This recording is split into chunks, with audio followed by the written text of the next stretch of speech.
আসসালামু আলাইকুম। আশা করি সবাই ভালো আছেন, সবাই সুস্থ আছেন।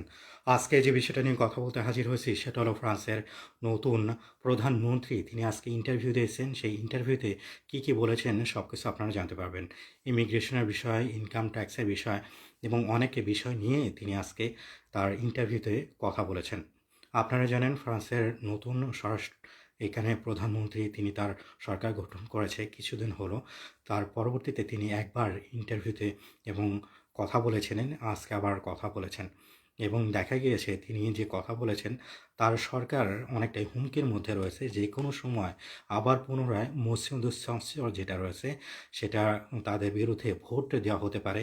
ইতিমধ্যে একবার জমা দিয়েছিলেন এবং আবার পুনরায় এমনটা হতে পারে। তার পরবর্তীতেও তিনি আজকে ইন্টারভিউ দিয়েছেন। ইন্টারভিউতে তিনি প্রথম বলেছেন ফ্রান্সের যে বাজেটটা রয়েছে সেই বাজেট 2025 সালের এটা নিয়েই কিন্তু একবার উপস্থাপনা করেছিল, যেটা কিনা প্রথমবার রিজেক্ট করে দেওয়া হয়েছে। এবং তিনি বলেছেন ফ্রান্সে যদি বাজেটটা না থাকে এবং প্রত্যেকের যদি বাজেট নির্ধারণ না করা হয়ে থাকে তাহলে অনেকেই কিন্তু অনেকের সমস্যাতে পড়ে যাবে। সাথে করে তিনি এটাও উল্লেখ করেছেন 2025 সালে এবং 2026 সালেতে ফ্রান্সে কোনো ধরনের কোনো ইনকাম ট্যাক্স বাড়ানো হবে না, এমনটা তিনি উল্লেখ করেছেন। দ্বিতীয় যে বিষয়টা নিয়ে তিনি কথা বলেছেন সেটা হলো ফ্রান্সের যারা শিক্ষক রয়েছে বা শিক্ষিকা রয়েছে তাদের পোস্টটা নিয়ে। কারণ দেখা গিয়েছিল ফ্রান্সের নতুন শিক্ষামন্ত্রী আসার পরবর্তীতে এলিজাবেথ আহ, তো তিনি আসার পরবর্তীতে তিনি উল্লেখ করেছিলেন যে 4,000 পোস্ট শিক্ষক শিক্ষিকাদের পোস্ট ওটা রিক্সের মধ্যে ছিল। তিনি চাচ্ছিল না যাতে করে এদেরকে বহিষ্কার করে দেওয়া হোক এবং তিনি আজকে কনফার্ম করেছে যে না, তাদেরকে বহিষ্কার করা হবে না, তাদের পোস্টটা অব্যাহত থাকবে। সাথে করে তিনি এটাতেও জোর দিয়েছে যাতে করে পড়াশোনার দিকটাতে লেখার ক্ষেত্রে অনেকটাই জোর দেওয়া হয় এবং অনেকটাই উন্নত যাতে করতে পারে এখানকার স্টুডেন্ট যারা রয়েছে তারা সেই বিষয়টা নিয়ে কথা বলেছেন স্কুলগুলোতে। সাথে করে তিনি এটাও বলেছেন ফ্রান্সে যে আইনমন্ত্রী রয়েছেন তিনি যাতে করে তাকে আরও মানুষ সাহায্য করতে পারে। এর কারণেতে 15 দেখা গেছে 1500 ম্যাজিস্ট্রেট এবং গ্রেফিয়েকে তিনি নিয়োগ দেবে যাতে করে ফাইলগুলো খুব দ্রুত তারা ডিল করতে পারে এবং দ্রুত সিদ্ধান্ত নিতে পারে, যেটা কিনা এসেনশিয়াল ফ্রান্সে। এটার জন্যতে তিনি এই পদক্ষেপ নিচ্ছে। সাথে করে তিনি আরেকটা নিয়েও কথা বলেছেন। তাকে জিজ্ঞাসা করা হয়েছিল ফ্রান্সে যারা কিনা এখানে সরকারি কর্মকর্তা রয়েছে তাদের যে সংখ্যাটা রয়েছে ওটাকেও কমানো হবে কিনা, কারণ অনেকটাই চাপ দিচ্ছিল মানুষ যে বেশি হয়ে যাচ্ছে। এর কারণে তিনি আপাতত বলেছেন যে এটা নিয়ে তারা কোনো ধরনের সিদ্ধান্ত নেয়নি, কিন্তু এটা ভবিষ্যতে এমনটা করতে পারে, এটা এক ধরনের চিন্তা ভাবনা করতে পারে তারা এক নীতির মধ্যে তারা চিন্তা ভাবনা করছে।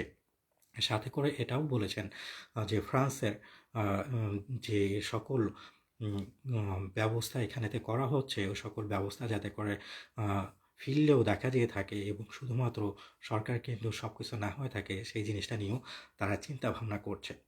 আরেকটা জিনিস নিয়ে তিনি কথা বলেছেন যেটা কিনা খুব গুরুত্বপূর্ণ, সেটা হলো ধোয়া দুসল, তার মানে মাটির যে অধিকার রয়েছে সেই অধিকারটা নিয়ে।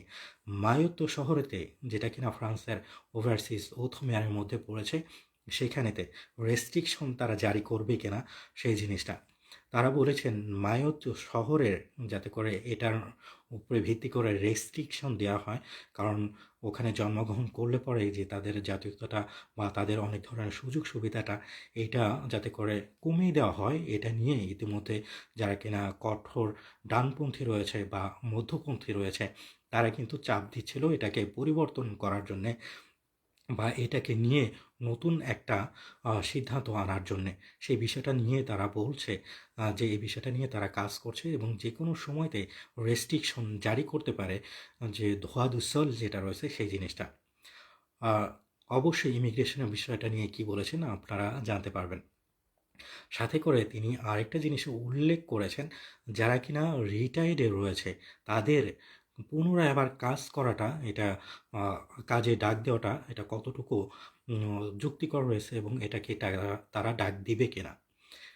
তিনি বলেছেন যারা কিনা রিটায়ার্ডও রয়েছে অনেক ক্ষেত্রে দেখা যেয়ে থাকে যে তারা কাজ করলে পরে যেটা কিনা অনেকটাই চাহিদা রয়েছে সেখানেতে কাজ করলে পরে অনেকটাই ভালো, কিন্তু নতুন যে শ্রমমন্ত্রী রয়েছিলেন তিনি একটা আইনকেও পাশ করে নিতে চেয়েছিলেন বছরে 7 ঘন্টা যাতে করে মানুষ বিনামূল্যে কাজ করে সেই জিনিসটার উপস্থাপনা করেছিলেন যাতে করে এখানকার সিকিউরিটি সোশ্যালে ওই টাকাটা দিতে পারে।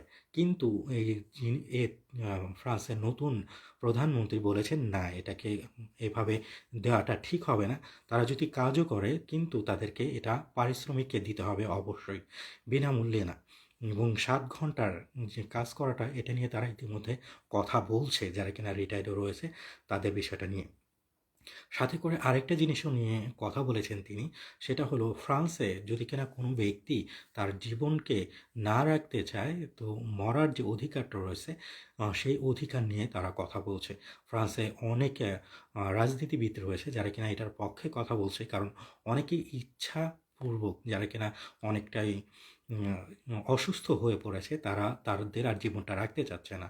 কিন্তু ফ্রান্সের নতুন প্রধানমন্ত্রী বলেছেন এই জিনিসটা নিয়ে তা নিয়ে এখনও কোনো কিছু বলতে পারছে না, কারণ তিনি যেহেতু একটা ক্যাথলিক পরিবার থেকে আসছে তো সেক্ষেত্রে জীবনটাকে এভাবে নিভিয়ে দেওয়া তার ক্ষেত্রে মনে করছে যে এটা ঠিক হবে না এবং এটা নিয়ে আরও অনেক কথা বলতে হবে এবং এই বিষয়টা নিয়ে তিনি অনেকটাই চিন্তিত।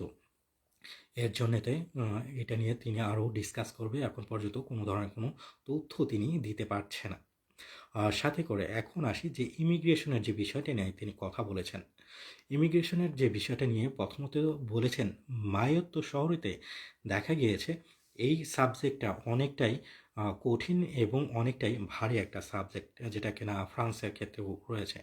কারণ হলো যাদেরকে শক্তি লেটার দেওয়া হয় তাদেরকে মায়োত্ত শহর থেকেও তারা পাঠাতে পারছে না এবং ফ্রান্স থেকেও তারা পাঠাতে পারছে না। এর কারণেতে তারা যেটা করবে সেটা হলো তারা ওপেনলি মায়াত্ত শহরেতে তারা প্রেশার ক্রিয়েট করার চেষ্টা করবে, তা না হলে তারা গোপনে প্রেশার ক্রিয়েট করার চেষ্টা করবে যে সকল দেশ থেকে আসছে ওই মানুষগুলো সেই দেশগুলোর সাথে তারা ডিল করবে যাতে করে তাদের যে দায়িত্ব রয়েছে ওই দেশ থেকে মানুষ আসছে তারা যাতে করে ওই দায়িত্বটা পালন করে। এটার জন্যে তিনি বলেছেন তারা প্রেশার ক্রিয়েট করতে পারে ওই দেশগুলোর সাথে। সাথে করে তিনি আশার একটা আলো দেখিয়েছে বলতে পারেন, সেটা হলো যারা কিনা কাজ করছে এখানেতে ইমিগ্রেশনে, যারা কিনা কাজের মাধ্যমে নিয়মিত হতে চায় সেই জিনিসটা বলেছেন। তিনি বলেছেন ফ্রান্সে অনেক কাজ রয়েছে যে কাজগুলো ফরাসিরা করতে চায় না, সেইখানেতে কিন্তু কাজের মানুষের প্রয়োজন রয়েছে। তো কাজের মানুষের প্রয়োজন যেহেতু রয়েছে তাহলে যে সকল ব্যক্তিরা ওখানেতে কাজ করে তাহলে কাজের স্থানেতে ভালো করে কাজ করতে হবে, এখানে ফ্রান্স ভাষাটা শিখতে হবে এবং ফ্রান্সের যে নীতিগুলো রয়েছে সেগুলোকে আয়ত্তে আনতে হবে যাতে করে তাদেরকে এখানেতে নিয়মিত করার যে প্রক্রিয়াটা রয়েছে সেই প্রক্রিয়াতে তারা যেতে পারে। কিন্তু যে ভুনো হোতাইও স্বরাষ্ট্রমন্ত্রী যে নিয়ম সার্কুলারটা জারি করেছে সেটার উপরে ভিত্তি করেই কিন্তু তারা এই কাজগুলো করবে। তার মানে তারা যে জোর দেওয়ার চেষ্টা করছে এখানে ইন্টিগ্রেশনের বিষয়টা, এখানে কাজের বিষয়টা, এখানেকার আপনার ফ্রান্সের মূলনীতির বিষয়গুলো, এগুলো কিন্তু প্রধানমন্ত্রীরও একই বক্তব্য, ঠিক আছে? তার মানে কিন্তু তারা জোরে সোরে এই বিষয়টা নিয়ে কাজ করা শুরু করে দিয়েছে। কিন্তু অন্যদিকেও কিন্তু এটাও তিনি বলছে যারা কিনা মেতিও অন্তঃসীমতে কাজ করছে তাদের কিন্তু একটু আশাও রয়েছে। তো সেই ক্ষেত্রে একটা যে লিস্ট বের করার কথা সেই লিস্টটা যখন ফেব্রুয়ারি মাসে বের করবে মিডলের দিকে তখন কিন্তু অনেক কিছুই পরিবর্তন হতে পারে। অনেকের ক্ষেত্রে তারা নিয়মিত হওয়ার যে প্রক্রিয়াটা রয়েছে সেই জিনিসটা আবার অনেকটাই চলমান হতে পারে। কারণ এখন পর্যন্ত যে লিস্টটা রয়েছে সেই লিস্টে কিন্তু দেখা যাচ্ছে যে রেস্টুরেন্ট সেক্টর, হোটেল সেক্টর এবং অন্যান্য যে সকল জায়গাতে বিদেশিরা কাজ করে থাকে তাদের নাম ওই কাজের তালিকাটা কিন্তু ওই লিস্টে নেই। এই জন্যতেই এটা পরিবর্তন হওয়াটা অবশ্যই গুরুত্বপূর্ণ। সাথে করে তিনি এটাও উল্লেখ করেছেন, ঠিক আছে, যে ফ্রান্সে দেখা গিয়েছে প্রায় 2000 রাজনীতিবিদ, 2000 বলছি দুঃখিত, 200 ফ্রান্সের যে সোশ্যালিস্ট পার্টির বা ম্যাক্রনিস্ট পার্টির রাজনীতিবিদ ইতিমধ্যে ফ্রান্সোয়া বাইরোকে চিঠি পাঠিয়েছে যাতে করে তিনি যে সকল সিদ্ধান্ত নিয়েছে যে কয়েকটা ক্ষেত্রে তাকে সাপোর্ট করে চিঠি পাঠিয়েছেন। উদাহরণস্বরূপ যে ধোয়া দুমুহিয়া, তার মানে মৃত্যুবরণ করার যে অধিকারটা রয়েছে সেই বিষয়টা নিয়ে তিনি যে ধরনের সিদ্ধান্ত নিয়েছে সেই সিদ্ধান্তটাকে বলেছেন ২টা সাবজেক্ট এটা ভিন্ন ভিন্ন করা দরকার। এটাকে নিয়ে তিনি সাপোর্ট করেছেন। অন্যদিকে যদি কিনা আমরা দেখে থাকি যে ইমিগ্রেশনের যে বিষয়টা নিয়ে তিনি কথা বলেছেন, অনেকে এটাকে সাপোর্ট করছে, অনেকে এটাকে সাপোর্ট করছে না। বামপন্থী যারা রয়েছে তারা কিন্তু সবসময়তে দেখা যেয়ে থাকে এটাকে সাপোর্ট করে থাকে, ঠিক আছে? যাতে করে নিয়মিত করে দেওয়া হয়। এবং কঠোর ডানপন্থী যারা রয়েছে, ঠিক আছে? তারা কিন্তু এটাকে চাচ্ছে না ইমিগ্রেশনের বিষয়টা নিয়ে, এবং যাতে করে এটাকে কমিয়ে দিতে পারে এটার জন্যে। এই ছিল হলো ফ্রান্সের নতুন প্রধানমন্ত্রীর বক্তব্য এবং ইন্টারভিউতে যা যা বলেছেন সে বিষয়টাকে নিয়ে। আশা করি আপনারা বুঝতে পেরেছেন, এবং আমরা সলিডারিটি আজি ফ্রান্স থেকে একটা সেমিনারের আয়োজন করতে যাচ্ছি ৮ই ফেব্রুয়ারি। ইতিমধ্যে লিঙ্ক দেওয়া হয়েছে, সেখানেতে আপনারা রেজিস্ট্রি করতে পারবেন এবং আসতে পারবেন। এই নতুন যে সার্কুলারটা বের হয়েছে সেই বিষয়টা নিয়ে আমরা কথা বলবো। আপনারা উকিল থাকবে সেখানে, এখানকার বড় সংগঠনের ব্যক্তিরা থাকবে, তাদের কাছ থেকে সরাসরি আপনারা ভালো করে জানতে পারবেন এবং কালকে আরও তথ্য জানতে পারবেন এই যে সার্কুলারটা আছে সেটার বিষয়টা নিয়ে। ইতিমধ্যে অনেক প্রশ্ন পেয়েছি, কিছু প্রশ্নের উত্তর দেওয়ার চেষ্টা করব কালকের ভিডিওতে। সবাই ভালো থাকবেন, বেশি বেশি লাইভটা শেয়ার করে দিবেন। সবাই ভালো থাকবেন, সুস্থ থাকবেন। আসসালামু আলাইকুম।